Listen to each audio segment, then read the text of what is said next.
नमस्कार, मैं प्रियंका राय आप सभी दर्शकों का अन्नदाता कार्यक्रम में स्वागत करती हूं।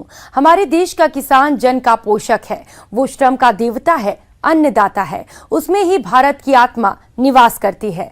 ऐसे ही किसानों की प्रगति के लिए हम खेती बाड़ी से जुड़ी हुई बहुत सी नई लाभकारी जानकारियां हर रोज सुबह लेकर आते हैं।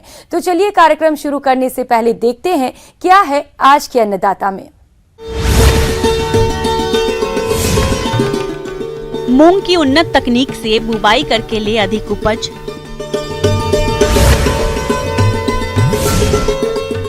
मछली पालन के लिए कैसे बनाएं नया तालाब।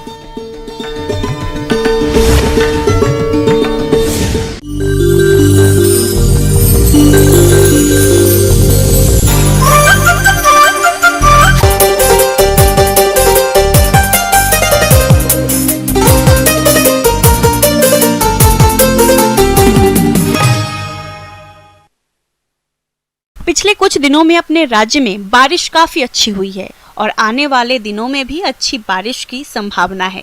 ऐसे में किसान खरीफ फसलों की बुवाई में लगे हैं। तो जो किसान मूंग की बुवाई करने जा रहे हैं वे किसान मूंग की उन्नत तकनीक से खेती किस प्रकार से करें, इस बारे में जानकारी दे रहे हैं कृषि विज्ञान केंद्र टांकरड़ा के शस्य वैज्ञानिक BL यादव।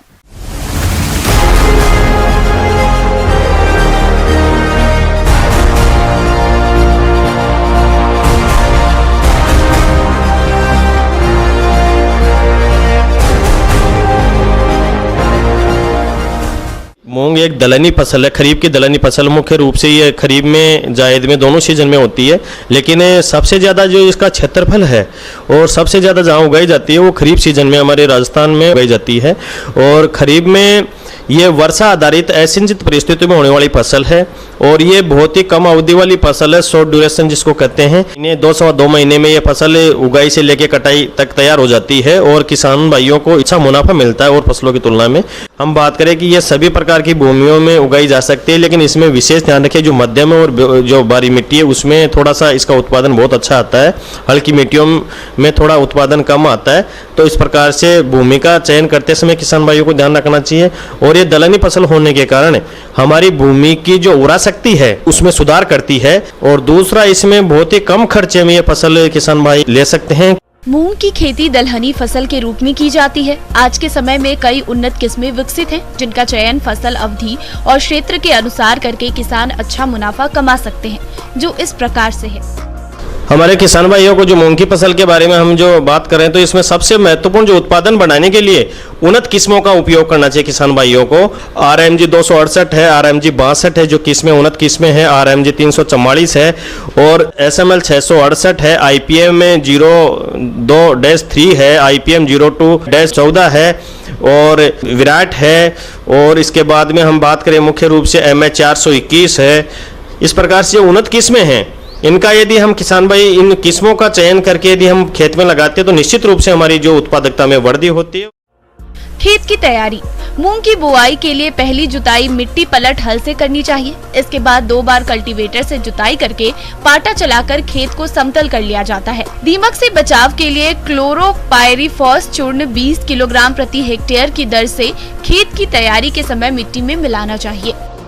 पोषक तत्व प्रबंधन किस हिसाब से करें इस फसल मूंग की फसल में, तो पोषक प्रबंधन की हम बात करें तो मुख्य रूप से 3 साल में एक बार उस खेत में 10 से 15 टन गोबर की खाद खेत में जरूर, जो अच्छी सड़ी गली गोबर की खाद है उसको मिलाए खेत में। और साथ में जब पोषक तत्वों की हम बात करें तो इसमें 20 किलोग्राम नाइट्रोजन और 40 किलोग्राम फास्फोरस तत्वों की आवश्यकता होती है प्रति हेक्टेयर के हिसाब से। इन सारे पोषक तत्व है बुआई के समय उपयोग में किया जाता है। हमारी फसल से आर्थिक रूप से ज्यादा फायदा होगा। इसमें बीज का विशेष ध्यान रखना है कि इसमें हमारे को बीज दर कितना उपयोग करना है। तो प्रमाणित जो बीज आता है, अच्छी गुणवत्ता का जो बीज आता है वो 15 से 20 किलोग्राम प्रति हेक्टेयर की हिसाब से बीज का उपयोग करना है। जहाँ हल्की मिट्टी है, थोड़ा सा मध्यम प्रकार की भूमि है, वहाँ हमारे को 20 किलोग्राम प्रति हेक्टेयर बीज उपयोग में लेना है। जहाँ बारी मिट्टी है उसमें हमारे को 15 किलोग्राम प्रति हेक्टेयर बीज का प्रमाणित बीज का उपयोग करना है किसान भाइयों को।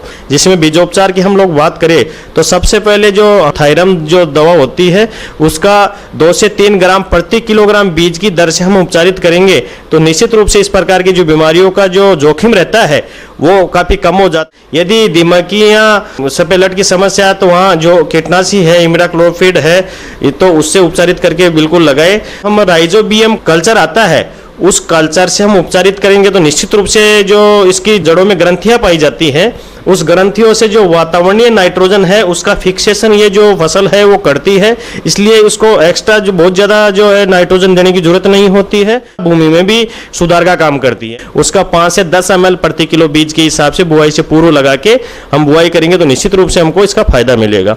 साथ ही पीएसपी कल्चर की हम बात करते हैं तो उसको हम 5 से 10 ml प्रति किलो बीज के हिसाब से लगाएंगे तो जो एगुलनशील मात्रा में है, उपलब्ध अवस्था में नहीं है फास्फोरस, उसकी उपलब्धता हमारी भूमि में बढ़ेगी और हमारी फसल को मिलेगा। बुआई का समय हमारा जो है जुलाई का पहला सप्ताह या जून का लास्ट सप्ताह में हम बुआई करें तो निश्चित रूप से बहुत ही उचित समय है। वर्षा के मौसम में इन फसलों से अच्छा उत्पादन प्राप्त करने के लिए हल के पीछे कतारों में बुआई करना सही रहता है। खरीफ फसल के लिए कतार से कतार की दूरी 30 से 45 सेंटीमीटर और पौधे से पौधे की दूरी 10 से 15 सेंटीमीटर रखते हुए 4 सेंटीमीटर की गहराई पर बोना चाहिए।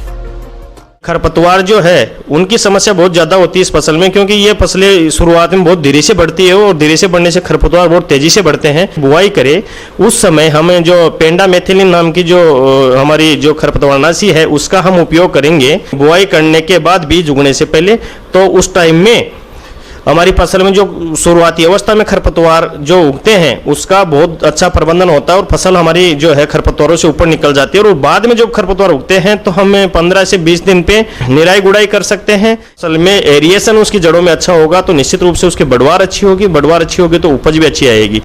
किसान भाइयों, अब लेते हैं एक छोटा सा ब्रेक।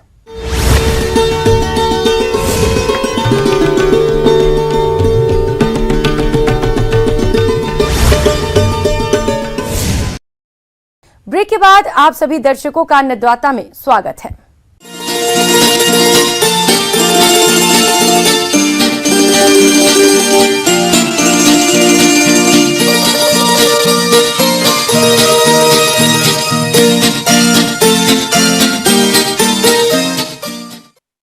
पहले मछली पालन व्यवसाय मछुआरों तक ही सीमित था, लेकिन आज नई नई टेक्नोलॉजी ने इस क्षेत्र में क्रांति ला दी है। मछली पालन एक लाभकारी व्यवसाय होने के कारण इसे किसान भाई अपना रहे हैं और अच्छा लाभ भी कमा रहे हैं। और इन्हीं खूबियों को देखकर जो किसान मछली पालन व्यवसाय करना चाहते हैं तो वे इस व्यवसाय से अधिक लाभ लेने के लिए नया तालाब किस तरह से बनाएं, देखिए हमारी ये खास रिपोर्ट।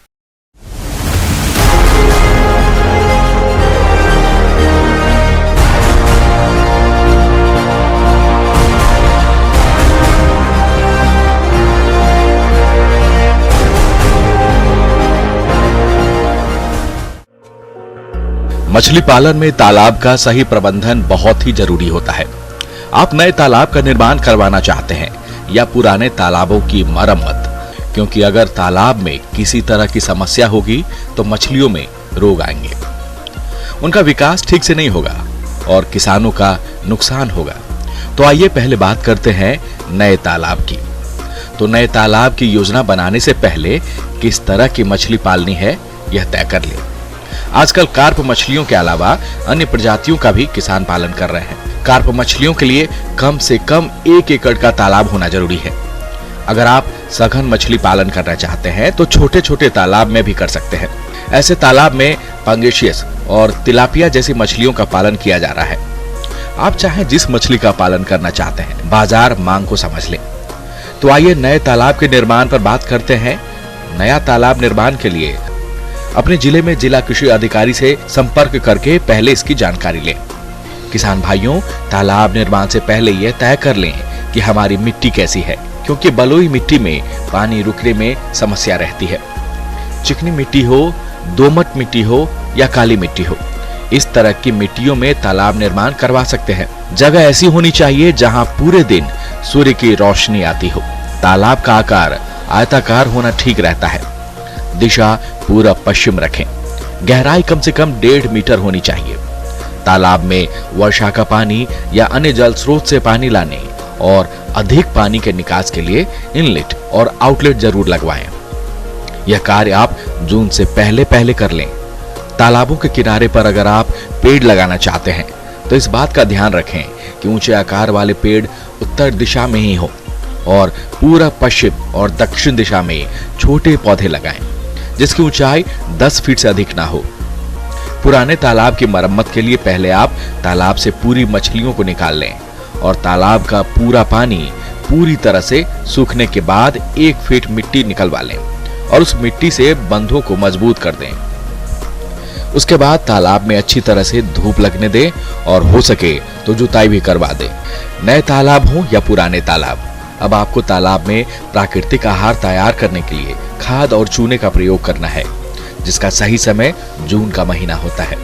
लगभग 40 क्विंटल गोबर और 90 किलोग्राम चूना प्रति एकड़ की दर से डालना है और तालाब में आधा मीटर पानी भरकर 10 दिनों के लिए छोड़ दें। इन 10 दिनों में तालाब में प्लवक बनते हैं। इससे मछलियों का प्राकृतिक आहार भी कहते हैं, जो मछलियों के लिए बहुत ही जरूरी होता है। 10 दिनों के बाद आप तालाब में पूरा पानी भर दीजिए, यानी 1.5 मीटर तक। इसके बाद आप मछली बीज तालाब में डालें। इस व्यवसाय से अधिक लाभ के लिए कार्प मछलियों की 3 या 6 प्रजातियों का पालन करें। आगे और भी है खेती बाड़ी से जुड़ी हुई बहुत सी रोचक जानकारियां। यहां रुकेंगे एक और छोटे से ब्रेक के लिए।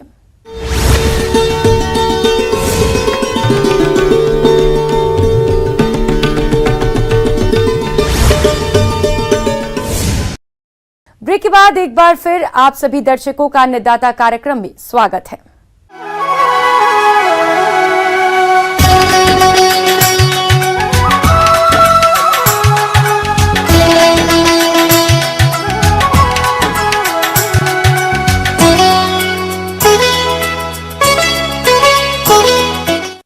हमारे प्रदेश के जिन किसान भाइयों ने मिर्च की खेती की है, उनको फसल से अधिक पैदावार मिले, इसके लिए मिर्च की फसल में कुछ कार्यों को करना जरूरी है। तो मिर्च की फसल से अधिक पैदावार लेने के लिए कौन कौन से कार्यों को करें, इस बारे में जानकारी दे रहे हैं विषय विशेषज्ञ अनुराग पटेल।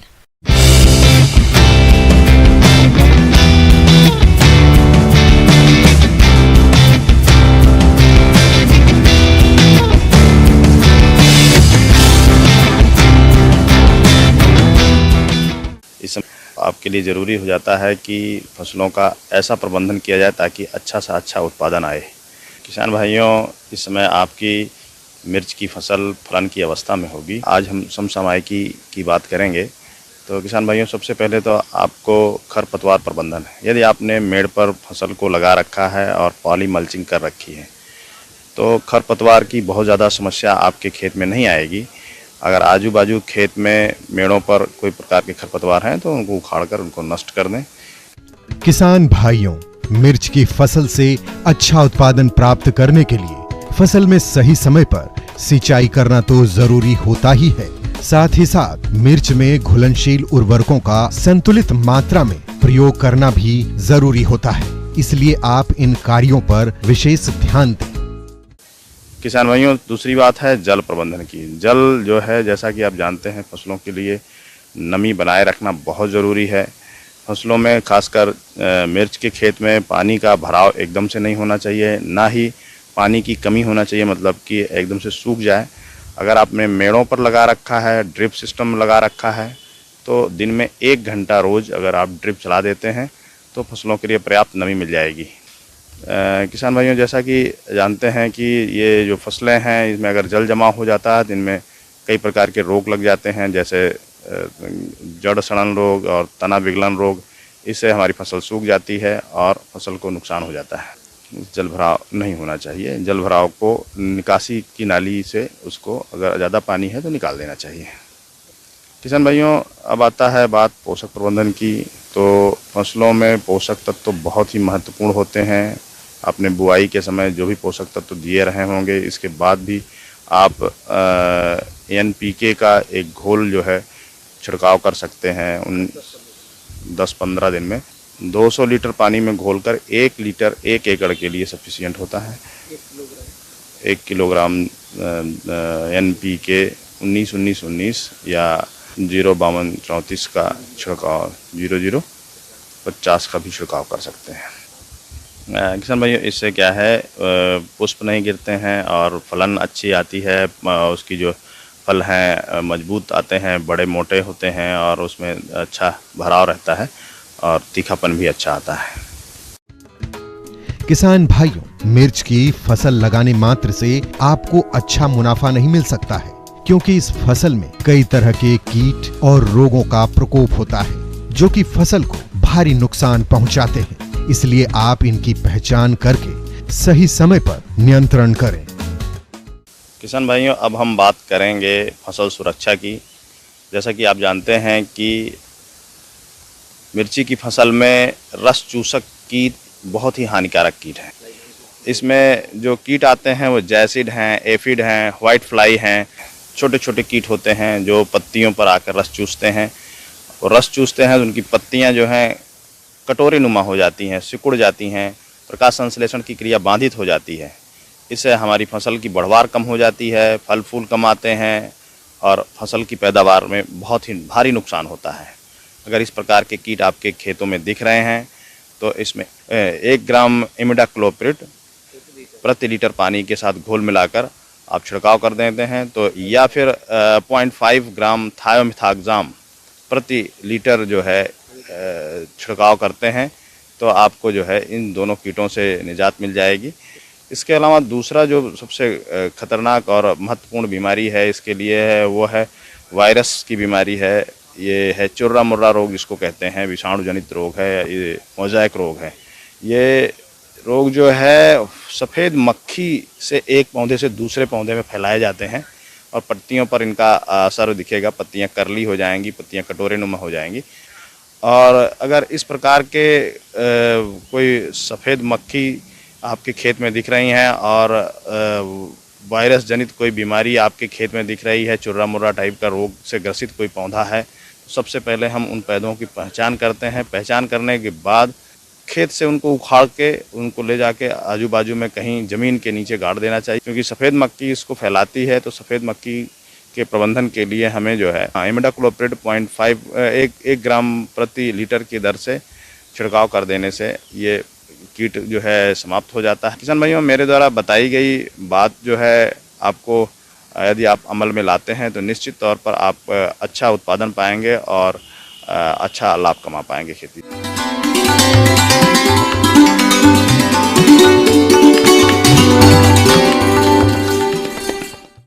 आइए जानते हैं अन्नदाता निशुल्क फोन के माध्यम से पूछे गए समस्याओं का समाधान। आज के अन्नदाता हेल्पलाइन में जिस प्रश्न को कार्यक्रम में शामिल किया गया है उसे पूछा है ग्राम रायपुर जिला पाली के किसान दिनेश कुमार ने।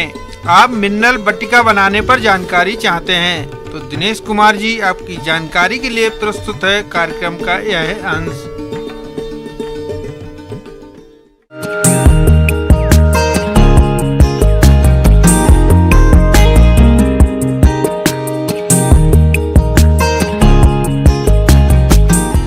यूरिया मिनरल मिलासेस ब्लॉक जो है ये दुधारू पशुओं के लिए काफ़ी ज़रूरी है, खास करके वैसे जानवरों के लिए जो ड्राई फॉडर बेस्ड जिनका खाना है, जो शहरी क्षेत्र के जो डेयरी फार्म्स हैं या वैसे किसान जिनको पूरे साल पर्याप्त हरा चारा का उपलब्धता नहीं हो पाता है, वैसे डेयरी फार्मर्स के लिए ये काफ़ी बहुत ज़रूरी है।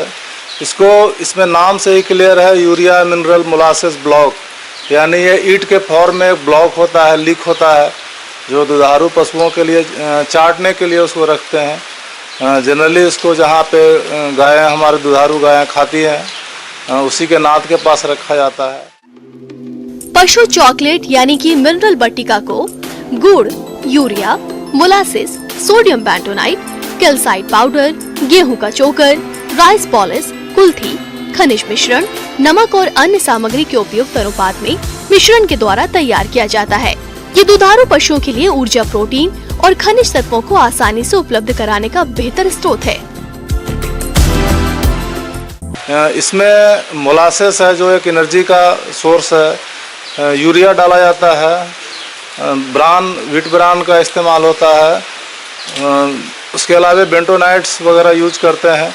इसके अलग अलग कंपोजिशन है, वो डिपेंड करता है किस एरिया के लिए बनाया जा रहा है और इसका साइज भी वेरी करता है। और मिनरल्स वो जो सबसे ज़रूरी है रिप्रोडक्टिव फंक्शन को, उनको परफॉर्मेंस को बनाए रखने के लिए और भी कुछ डाला जाता है इसमें सीमेंटिंग एजेंट्स, जिसके वजह से ये ईंट के फॉर्म में बन जाता है। तो ये जानवरों के लिए एनर्जी का एक सोर्स है, प्रोटीन का एक रेडी सोर्स है। यूरिया मोलासिस मिनरल ब्लॉक पशुओं को खिलाने से उनको भरपूर मात्रा में पोषक तत्व तो मिलता ही है, साथ ही यूरिया के धीमी गति से अंतर्ग्रहण से जैव प्रोटीन का ज्यादा मात्रा में उत्पादन होता है, जिससे पाचन क्रिया बेहतर हो जाती है। तो आइए सबसे पहले जानते हैं इसे बनाने की विधि के बारे में। सबसे पहले गुड़ के शीरे को गर्म करके उसमें यूरिया, कैल्साइट पाउडर और सोडियम बेंटोनाइट डालकर अच्छी तरह मिला लें। इसके बाद मिश्रण को धीरे धीरे हिलाते हुए इसमें खनिज मिश्रण, बिनौले या फिर मूंगफली की खली और अन्य बताई गई चीजों को मिलाते जाएं। जब मिश्रण का तापमान 120 डिग्री हो जाए तो इसको 10 मिनट तक अच्छी तरह से मिलाते रहें और जब सभी पदार्थ अच्छी तरह से मिल जाएं, तो मिश्रण को ठंडा कर लें। फिर उचित आकार के सांचों में डालकर ठंडा होने के लिए रख दें। इसके बाद इनका उपयोग पशु के आहार के साथ कर सकते हैं। क्योंकि जो हाई एल्डर्स हैं, ज़्यादा दूध देने वाली गाय हैं, 15 लीटर या उससे ऊपर देने वाली गाय हैं, उनको कई बार बैलेंस राशन नहीं मिल पाता है, प्रोटीन की कमी, मिनरल की कमी रह जाती है, जिससे उनका जो क्षमता है, दूध उत्पादन क्षमता है, वो पूरा हम लोग एक्सप्लॉइट नहीं कर पाते हैं। तो ये मिनरल UMMB, जिसको यूरिया मिनरल मोलासिस ब्लॉक बोलते हैं, ये काफ़ी हेल्पफुल होता है। इसका एक मेन ब्यूटी ये है कि जो इसमें यूरिया डालते हैं तो चूँकि वो चाटती है तो काफ़ी धीरे स्लो बॉडी में रिलीज होता है। उससे जो माइक्रोबियल फर्मेंटेशन का प्रोसेस है प्रोटीन सिंथेसिस के लिए वो काफ़ी उपयुक्त है। तो इससे माइक्रोबियल प्रोटीन का जो सिंथेसिस है, प्रोडक्शन है रूमेन के अंदर, वो काफ़ी बढ़ जाता है और अल्टीमेटली वो छोटी आंत में जा कर के प्रोटीन की मात्रा को शरीर में उपलब्धता को बढ़ाता है। डाइजेस्टिबिलिटी जो उसका पाचन प्रक्रिया है उसको भी वो इम्प्रूव करता है। तो वैसे डेयरी फार्मर्स या जो किसान हैं जिनके यहाँ हरा चारा की उपलब्धता कम है, जो काफ़ी ज़्यादा दूध देने वाली गाय 15 लीटर या उससे ऊपर वाली गाय रखी हुई हैं, उनके लिए ये एक बहुत बढ़िया चीज़ है, आप इसका इस्तेमाल करें। यूरिया मोलासिस मिनरल ब्लॉक, जिसे किसान पशुओं का चॉकलेट और मिनरल बट्टिका आदि के नाम से जानते हैं, इसे पशुओं के आहार में कैसे सम्मिलित करें और इस बट्टिका को कितनी मात्रा में पशुओं को कब दें, चलिए इस बारे में हम आपको बताते हैं। इसका प्रयोग आप सभी पशुओं के लिए कर सकते हैं। प्रतिदिन लगभग 400 से 500 ग्राम बट्टिका पशुओं को दे सकते हैं। दूध दोहने के समय या सुबह शाम के समय पशुओं को मिनरल बट्टिका खिलाना लाभप्रद होता है। तो इससे जो गाय का जो डिफिशियंसी है प्रोटीन का, मिनरल्स का, एनर्जी का, वो रिक्वायरमेंट पूरा हो जाता है। कई बार एक व्यवहारिक समस्या आता है कि किसान अपने जानवरों को प्रतिदिन नमक नहीं दे पाते हैं या मिनरल मिक्सचर नहीं दे पाते हैं। तो ये लीक अगर उसके नाथ के पास रखा रहेगा दुधारू गायों के पास, तो अपने ज़रूरत के जितना उनका ज़रूरत है, रिक्वायरमेंट है, वो लीक करते रहेंगे और इससे उनका प्रोडक्शन परफॉर्मेंस बना रहेगा।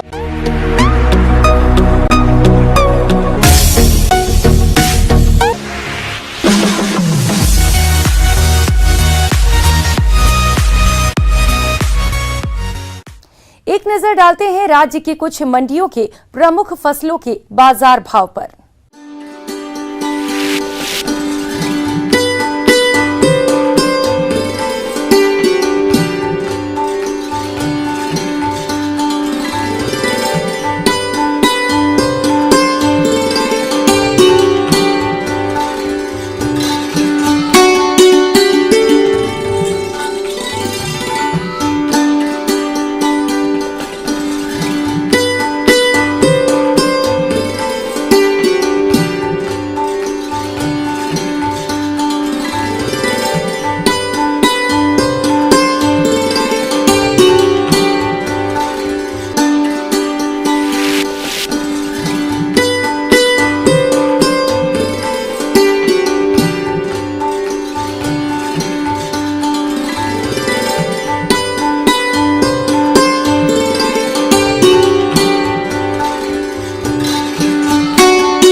किसान भाइयों, कृषि संबंधित समस्या और सुझावों के लिए आप हमें इस पते पर संपर्क कर सकते हैं।